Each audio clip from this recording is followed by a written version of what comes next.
Hi, it's Elizabeth Willits here from Investing in Women. Happy International Women's Day. We are live on Facebook and on LinkedIn, and we're talking today with Rachel Vecht from Educating Matters. I'm going to be talking all about how you as a parent can help your child to thrive both today and in the future.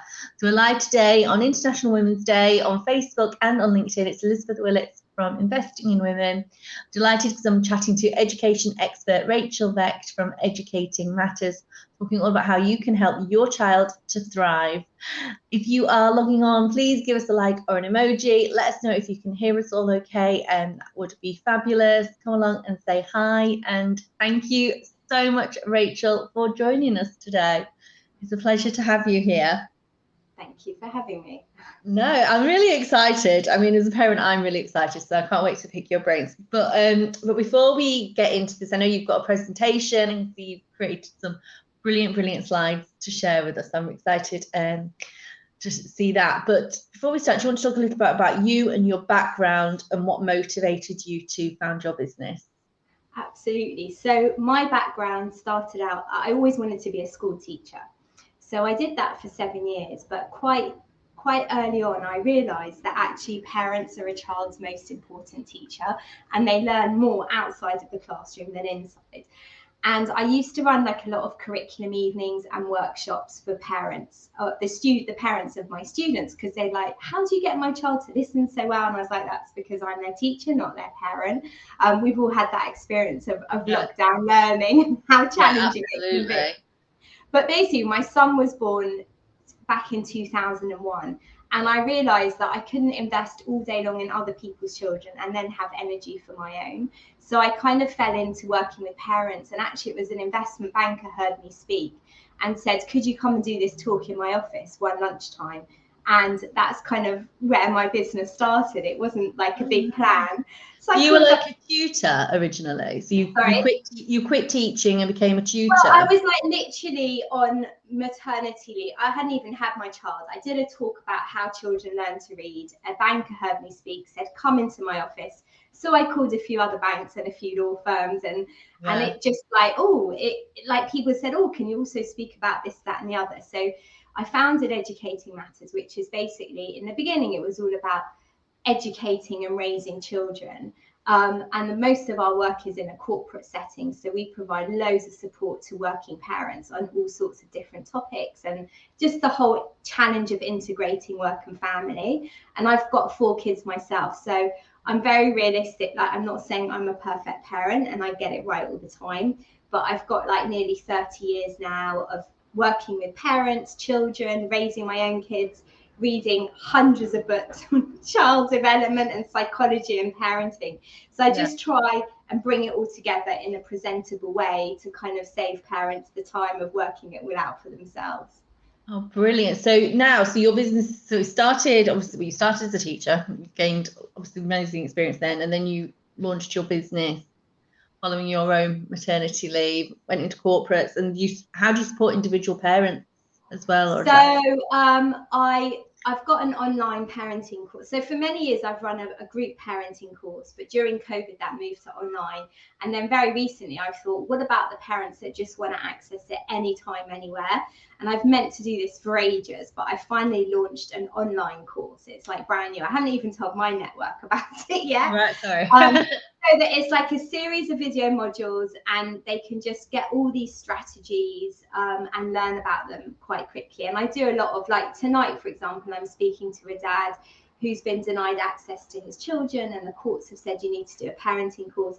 So I do lots of one-to-one consultations actually for parents literally all over the world. And I do a bit of work in school and do talks in schools. So it's quite varied.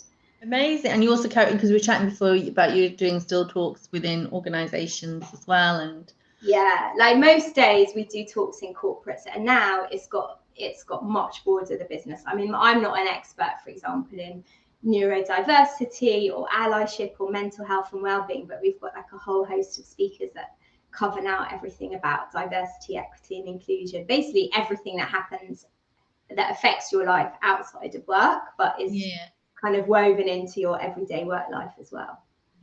Brilliant.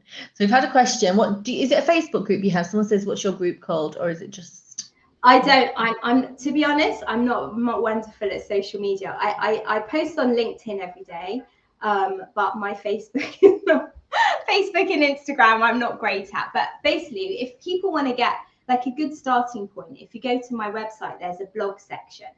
And everything's in categories. So some of the things I might share today, you can delve in and read. Like the other day, I wrote an article for the, can't remember if it was the Telegraph, I think it's the Independent, about how to talk to kids about the situation in Ukraine.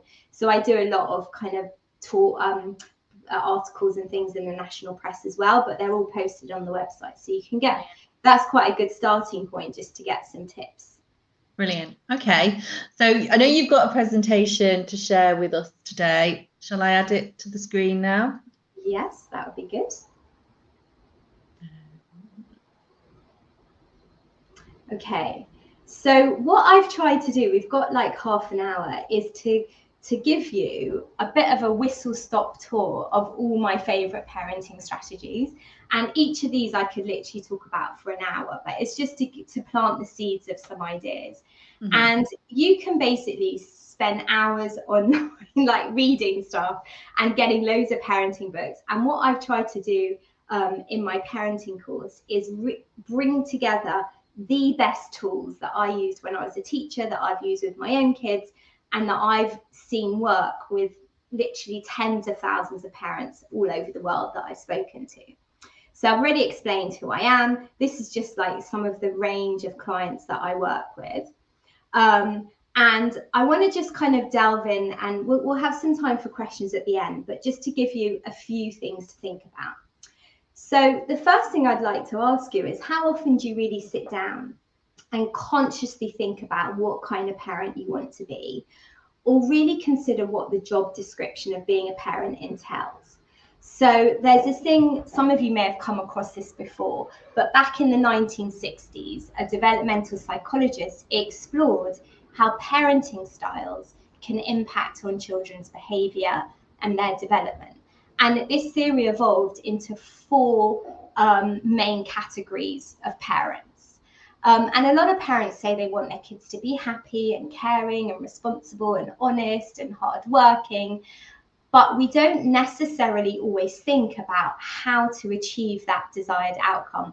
And Liz, I hope you don't mind me saying, but before we went on air, you said you spend a lot of time winging it, which is what so many parents say. And there's absolutely nothing wrong with that. You know, parenting is very intuitive.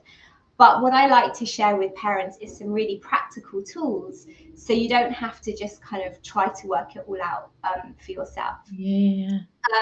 And studies have shown that authoritative parents, so that's parents that are warm, kind, but also firm at the same time. So they kind of set limits, have high expectations, and strike that balance between being demanding and responsive. Those are children who are raised with authoritative parents have better social skills, more responsible, independent, emotionally intelligent, and have a really healthy sense of self. And if you ever like read articles or, I don't know, look at Instagram, whatever, there are so many different names for different parenting styles. But the research is really clear that children have the best outcomes when parents really focus on that connection and nurturing, but also set clear limits and kind of consistent, realistic expectations. So I guess the essence of what I teach parents is all about how to build that strong, connected relationship. Now, I've now got two kids at university. So my eldest are nearly 21 and 19. Then I've got a 15 and 11-year-old. And I can see with older kids that the only way to really influence your children is by having that connection and relationship. And I would say that our day-to-day modeling is the greatest form of influence on our children's lives. So if we shout, and I know all parents shout at some point, me included, but they will shout back. If we are really, really anxious, that anxiety can filter through. And people identify with what they see and feel. So the example that we set as parents is the foundation of our influence. and it's way more important than what you actually say. And I have worked with, like I said, literally tens of thousands of parents in every continent in the world. And particularly when I work one-to-one with parents who may reach out because they're finding their children's behaviour is a bit challenging, I have noticed that in the vast majority of cases, the problem or issue is not necessarily just with the child, but it's more about sometimes what the parent is expecting. And so often, our demands or what we expect from our child is not really in tune with what you can reasonably expect from a child of a certain age. So one of the things that I try to lay out in my course is some understanding of different stages of development, so parents know what is realistic to expect. Like if someone says, oh, I took my 3-year-old twins out for lunch at the weekend and they behaved terribly. Like, did you tell them that in a restaurant the food isn't just there? Like when I call you at home and say dinner's ready, like, do they know what to expect? And sometimes that gets in the way of, what is realistic for our child. Yeah. And the other thing that I love to make help parents to be aware of is that children need different conditions to thrive, and understanding, there's like a whole exercise around understanding your child's unique temperament. This comes from like a bit like Myers-Briggs personality test, because when you understand, like, a temperament is deeply embedded inside. If I even go back to thinking when my kids were babies, a lot of the traits I saw then I still see in my 20-year-old son. And the temperament is not something you can control, but you can choose how you respond to it. And it's a bit like understanding your child's temperament is a bit like taking an X-ray inside them and pinpointing what is going on in your child so that you can understand how they react to the world and why. And also what your temperament is like and how the two kind of work together. So some parents say, oh, it's way easier to kind of manage a child that's very similar to me, whereas other parents find it easier to manage a child that's quite different. Yeah. So, that's kind of like one part of the first bit of the course is about understanding yourself and your child, and that's what we delve into. Now, the other thing that probably the question I get asked the most in the last nearly 30 years of working with parents is, how do I get my child to listen to me? Yeah, like that. Yeah, they never and listen. When they don't, like, you feel really frustrated and irritated, and even like a bit of a failure. It's like, oh my God, if I can't get my child to listen to me when they are 4, what is going to happen when they're 14? Yeah. And, children are programmed to seek their parents' attention, and it's instinctive. They crave it, and even if it's negative. And unfortunately, as adults, and I used to train teachers as well, so teachers do the same thing. We are deeply conditioned to notice what is wrong. And if you think about it, a lot of what you say to your children is either giving them an instruction like get undressed and get ready for your bath, or it's telling them what they've done wrong. And then you think, why aren't they listening? Because what you're saying is not that interesting. And you said it yesterday and the day before and last week. And, we think if we point out to children their mistakes, they're going to change. But it doesn't really work. What they do is they just stop listening. And then we end up nagging and repeating and reminding and justifying and bribing and shouting and all the rest of it. And so many parents fall into this habit. And the way to change that is understanding that the way a person, not only a child, feels about themselves is going to determine how they behave.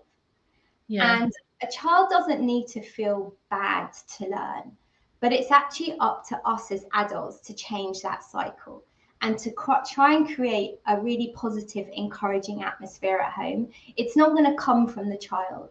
And the way to change it is not reacting too much only to the poor behavior, but actually catching them when they do something right. And that's how you kind of create this more positive cycle so that the child builds up their kind of self-confidence and self-esteem. Now, when adults, it might not only be parents, it's grandparents, teachers, when they're making a really big effort, what they do is they use what's called evaluative praise. So they say to kids, oh, you're so amazing, that's brilliant, I'm so proud of you, you're so pretty. And that's, you know, that is better than constant criticizing, but it's actually quite evaluative. It doesn't always feel authentic. It's quite vague. If you say you're amazing, they don't know what was so amazing, so they can repeat it. It sets very high expectations, and it focuses a lot on the end result rather than the process to get there. And if you do it a lot, children can feel quite manipulated. It's like, what do they want from me? So the most I learned, where is it? This is the first book I ever read on parenting years and years ago, How to Talk So Kids Will Listen, and Listen So Kids Will Talk. And in this book, I learned this strategy called descriptive praise. And descriptive praise is literally, hands down, the most powerful motivator I have ever come across. And really, all it is, it's like giving a running commentary of undisputable facts that you observe. So you just catch them being good. You might say, you're sitting still on your chair, or thanks so much for remembering to put your cereal bowl in the dishwasher. It's not like you are a genius, you are incredible, but it's literally describing what you see. So being quite specific when you praise. Yes, that's why it's called descriptive. So and you wouldn't say to a 12-year-old, you know, well done for remembering to use the toilet, because presumably they've been doing that for ages. Hopefully. But it's like catching them doing things that you know they don't always do, or they don't find that easy, or, you know, if it's being kind to a sibling and you know that's an area that they're struggling with, the one time you notice them do it, it's more powerful to mention that than to constantly tell them when they're not being kind to their sibling. And it requires you to really stop and pay attention, to notice every tiny step in the right direction, and also to notice their effort and the attitudes and strategies. So on the website, there's loads more information about descriptive praise.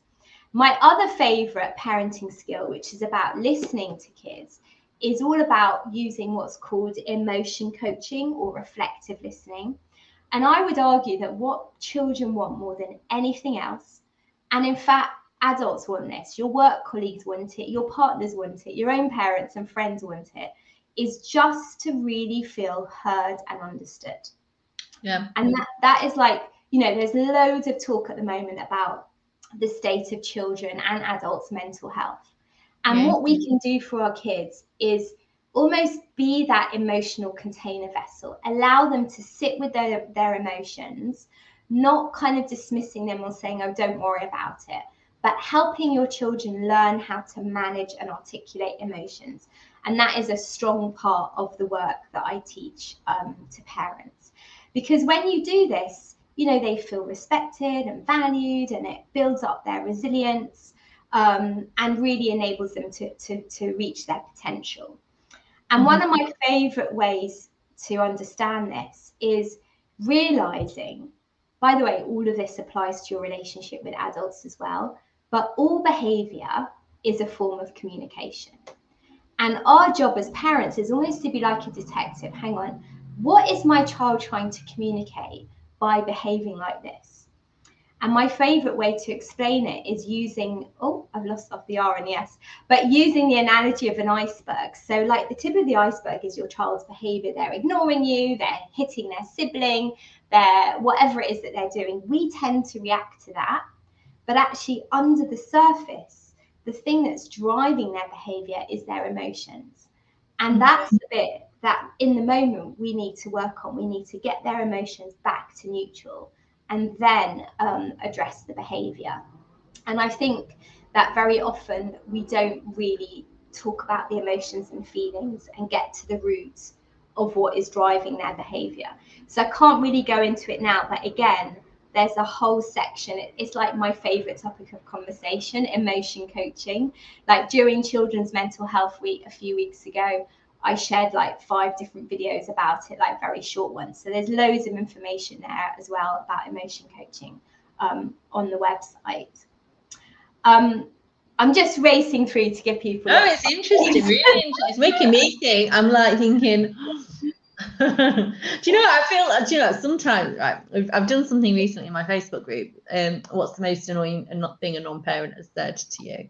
And this is probably a little bit like that, but it's sort of like reminds me a bit when I've got a dog. And the thing with when you're training a dog is, I shouldn't be comparing kids to dogs, but it's always about reinforcing the behavior that's happening at that time, because they can't remember. So if you shout at a dog about something they did 2 or 3 hours ago, it's not, they're never going to learn. And it's a little bit, I mean, obviously this is more in depth, but a little bit like that. It's about praising, and it's all about positive training. Yeah. And also not only just focusing on the end outcome, like you got 10 out of 10 in your spelling test, but you achieved that because you didn't leave it till the morning of the test. You practiced every day, or you, like, I don't know, say they scored a goal in football. It wasn't like you're a brilliant footballer, but you were working really well as a team. So you're basically noticing and reinforcing the behavior and qualities that you want to see in your kids, so that they know what you really value and what is important. Yeah. I've said that bit already. And what is one of my other kind of favorite approaches is this concept of what's called setting up for success. Yeah. So this is about getting in the habit of actually planning and anticipating and thinking ahead. So you set your kids up to get things right, rather than just waiting till the moment that, you know, I don't know, say your child hates going to an after school club. You don't kind of wait for the tantrum at the end of the day, but you talk to them before, right? This afternoon, I'm going to pick you up from school. I'm taking you to whatever. How are you going to feel about it? How do we make sure you don't get, but you actually anticipate different scenarios and you take practical steps to prepare your children, or to prepare them for kind of a new change to the routine, or maybe something that's happening at the weekend. So it's not kind of just crossing your fingers and hoping for the best, but proactively thinking about, and there's a whole load of strategies around that as well, because a lot of children's behavior is fairly predictable, and you can kind of see recurring patterns and problems. So it's like, right, instead of just reacting in the moment, let me plan in advance. And it's just to think, how can I support my child so they can get this right, rather than just kind of reacting when things have gone wrong. And I'm sure you already, Liz, or a lot of other parents listening, can think of ways that you set up for success. Like, I don't know, on a Sunday night, you're coming home from a day out and you're like, right, when we get home, the first thing I want you to do is get undressed and get ready for your bath. Like, you may talk them through something that's about to happen. But it's once people realize, oh, I don't have to just wing it or wait until the moment, but I can set them up in a way that they feel prepared. One of my other favorite things to talk about with parents is, you know, being a parent is probably the hardest job in the world, and we don't get any training for it. And especially with little kids, you get very bogged down, like in everyday life. So you feel a bit like a chef and a PA and a laundress and a chauffeur and an entertainment director. And to parent in a more purposeful way, it's about creating like a clear, compelling mission of what you and your family are all about. So you've got like a destination and a compass. And I often like to ask parents, like, have you ever sat down, either on your own or with your partner, or your children if they're old enough, to really explore what are your core values as a family? Like, what are the qualities and characteristics you feel your child needs to succeed in life? And it's an incredibly valuable exercise to articulate what those top values are. And even better is to write it down. So here is an example of a family that I worked with. They took their surname and they had a long conversation. I think this child was about 9 or 10, and you can kind of visit it as they get older. But like having that sense of what are our core values? It's a bit like a business would have like a mission statement, or a charity would. But very few people think to do that in their own families. I don't know if you've ever done an exercise. No, I know it's brilliant, because I'm doing a lot with my business at the moment, like doing like plans. I've never thought about doing it for family, but it's good. Yeah. It reverse engineers it, doesn't it? I suppose. Yes. Yeah, and you don't, there's no right or wrong, and you don't have to stick to it rigidly. And you may find as your kids get older that shifts, but it's just it mainly comes from a book by Stephen Covey called The 7 Habits of Highly Effective Families. And habit number 2 is begin with the end in mind, so you actually know what your destination is.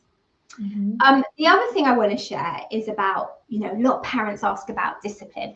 In my parenting course, when I used to do it live, they all want to get to the session on what to do when kids misbehave. And I always start with how to build relationship and connection, because when that is in place, you end up having less misbehavior, because misbehavior is often because they don't feel understood. And the word discipline actually comes from the Latin word disciplina, which means teaching. And discipline is not about punishment. It's when parents think children need to suffer to learn, but how many times have you dished out a punishment and then the behavior is still repeated? Yeah. What often happens is it highlights their weaknesses, it makes them feel bad or guilty or angry or resentful. And when a child feels shame and guilt, no actual learning is taking place. And the focus just becomes on whether or not they get caught. So we want to have kids that behave because it's kind of like the right, my slides are going mad. Yeah, it's the right thing to do. Because it's the right thing to do, rather than because, I don't know why they're not letting me flip through now. Yeah, gosh, sorry. Do you know what? Because I'm going to forget about that. But yeah, not because we're watching them or telling them, or they want to make us happy, but because they kind of have that feeling that they want to do the right thing. Yeah. And like the holy grail of parenting, I would say, is staying calm. So it's really important. Like in my course, I cover that, because you can listen to me for 500 hours and read 100 parenting books, and you think, yeah, that's amazing. But then in the moment, you're really triggered, and it's like the road rage of parenting. Yeah. And the truth is that when you're really stressed out and anxious and overwhelmed and running on empty, it's almost impossible to effectively support your child and run your own home. So it is so important to kind of not sacrifice yourself on that altar of parenthood, and think about what you need to stay sane. And I know self-care is an overused term, but I like to think about it as a fingerprint. Like all our fingerprints are different. And it's kind of knowing what you personally need. Not, it's different for different people. And the last bit I want to say before we open out to questions is also understanding that despite how it may seem, your children are not the direct cause of your reactions. So your emotions come from your very powerful inner voice, your thoughts, your beliefs, your values, your perceptions, your experiences, the way where you were brought up. And we all get pushed by our children in different ways. I call it like button pushing behavior. And when your buttons are pushed, it's not your child's behavior that is pushing that button, but it's the thoughts and ideas in your head. So you've got these thoughts and ideas about your child. They provoke a feeling, and that causes a reaction. And actually in the course, I explore the work of someone brilliant who's written a book, What to Do When Your Kids Push Your Buttons. So your child behaves in a certain way, then some assumption pops into your head or some thought that makes you feel a certain way, and then you react. And it's about how can you change that emotional change reaction so you can respond to your child in a calmer way. Mm-hmm. And imagine, if parents took this view, my child is having a problem, how can I help them? That's really what I focus on, is very much about understanding children and thinking about how you can respond to them in a way that they feel really supported and encouraged and connected to you. And we very often forget, my main goal, and you can trust me, seeing older kids, I've got older kids, you want them to be able to be, by the age of 18, an independent person, to kind of think for themselves and know what the right thing to do is, not because you're hovering over them, but they've got that sense and that ability to lead their own lives.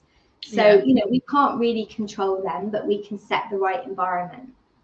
And so I just thought the last bit I'd mention is that if you are interested, you can go on my website, which is educatingmatters.co.uk, where I can share a link with you, Liz. This is kind of my new parenting course, which is basically very short video modules, or you can do audio ones. You can just listen in the car or wherever.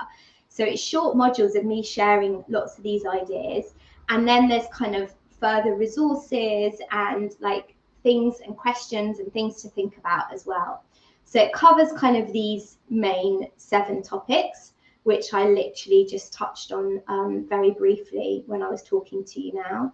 And really it's just gathering all the information that I've kind of worked out for myself and shared with other parents, and having that sense of what works, what I know works really well. Yeah, brilliant. We can maybe take the slides off. Yeah. Oh yeah, we can take the slides off. So I've got a question. So if anyone's got any questions they want Rachel to answer, let us know. So we have got one question which we were talking about, which I think is quite topical at the moment. So there was a lady in the Facebook group that got in touch because her child has developed post-pandemic onset anxiety. So they're very scared about leaving the house. They struggle to sleep. They're worried about catching COVID. They've just turned 11. She sort of said she's tried all the obvious things like talking to them, reassuring them, but I think it's getting worse, not better, and she's feeling she's struggling to leave the house, leave them to go to work, etc. So what would you say to her and anyone that's parenting perhaps an older child that is anxious about whether it's the pandemic or Ukraine or something that's maybe happening in our wider world? Yeah, I mean, obviously, because of the last 2 years, and now we're finally kind of easing out of COVID, and we've got like the situation in Ukraine to deal with and all those awful images on TV. I think with any kind of emotion, whether it's anxiety or fear or whatever it is, or anger or embarrassment or frustration, it's really important that you don't just try to constantly reassure and say, oh, you've got nothing to be worried about. Like, what I think as with regards to feelings, children need to understand that it's always acceptable to feel an emotion, however you want to feel. What isn't acceptable is sometimes the behavior as a result of those emotions. So if it's preventing you from actually being able to enjoy your life and, comfortably go to school and socialize and see friends, then we need to kind of develop strategies and tools to deal with it. There's a really, really good practical book which is called First Aid for Your Child's Mind by an author called Alicia Eaton. And that has there are lots and lots of strategies you can teach children to manage anxiety, from meditation, mindfulness. There's something called EFT, which is tapping. There's like visualization techniques. I think it's about like saying to your child, well, let's try this and let's try that. One thing I did with one of my kids that used to be quite anxious is we had it's a bit like journaling. You can have like a worry journal or worry box where when that thought comes into your mind, you just write it down. Or you could get your kids, like an 11-year-old, could just write down everything, 5 minutes, like let's set a timer, write down everything in your head. And then take 2 colored highlighters. Highlight the things that are in your control and what's not in your control. And the fact is, if you spend too much energy on things that are not in your control, you can't solve them anyway. So let's just focus on what we can do something about. I mean, there's that I could talk for 2 hours about anxiety, and I could say on that, but that's just kind of a starting point. But I think they've got to know that it's okay to have that feeling, and creating that space where they can just kind of express themselves and talk about it. Brilliant. We've had a question from someone on LinkedIn, and this is the question I need answering, Rachel. So I'm so pleased you've asked this question. Any advice, I love this question, as to what you can do to help your child when they are not listening, taking action when there's a lack of time, i.e. trying to get them out the door to school? This is my problem every morning. So thank you, whoever's asked that. Well, this concept of setting up for success is this idea of planning in advance. So what I would do, like you've got a 4-year-old, right? So let's take that as an example. So at the weekend, I would say that every day, I've got an example of it actually. Let me just see if I can get my hands on it quickly. No, I can't. In this drawer next to me. But, oh yes, I have. Here we go. So this is an example of how I did setting up for success with my child many years ago. So I said to her, from when you wake up to when you go to school, can you tell me all the different things that you need to do? Yeah. And saying to the child, how can you help me to make sure that happens without me getting upset, but you've got to be dressed and ready and whatever by a certain time. And and say to them, what order do you want to do everything in? And it's setting up some kind of structure or routine. Like here, like one of my older kids drew the illustrations, but you could just, you know, get stuff off Google, some little images. And what I did with this is it was laminated. My daughter was about 4 at the time. Now she's 12. But like, so she ticked off and she'd done each thing. And as much as possible, involve your child in that kind of everyday routine and say to them, what do you think I should do if you need to be ready and you're still sitting there in your knickers playing with your Lego or whatever it is? Yeah.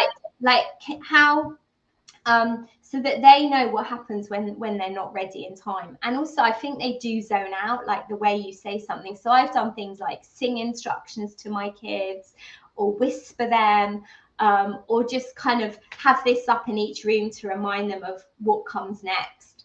But it's not just always in the moment reacting. Like, this is happening every day. Let's sit down and make a plan for how we can make the morning routine run a bit more smoothly. Yeah, brilliant. Oh, I love that. I'm gonna be doing that. When that's our activity when she gets back from school. And also, just going back on what I was saying about descriptive praise, those, you know, if they are still standing there in their pajamas, rather than saying get dressed, you could say, oh, I'm really happy to see you're out of bed and you look like you're just about ready to start taking off your pajamas and put your school uniform on. That's more encouraging. So you say what they have done rather than what they haven't done. And it's much more motivating. Oh, it's really useful. Nicole has asked, I'm sure we will, can you share the links for all the books you've mentioned? And it's all really remember useful. What I mentioned, but yeah, okay. About how to talk to your kids, I think, to get them what you wanted. So you'll have to look to see, but they have been really useful, the books, obviously, to you and telling us. This has been really useful. So if anyone wants to ask you any more questions, how can they connect with you, find out more, and find out a little bit more about your course? Well, as I said, I mean, first of all, you can kind of connect with me or follow me on LinkedIn. And if any of you work for a company, you might be interested in how I support working parents. But also, obviously, my website, educatingmatters.co.uk, you can get in touch with me there.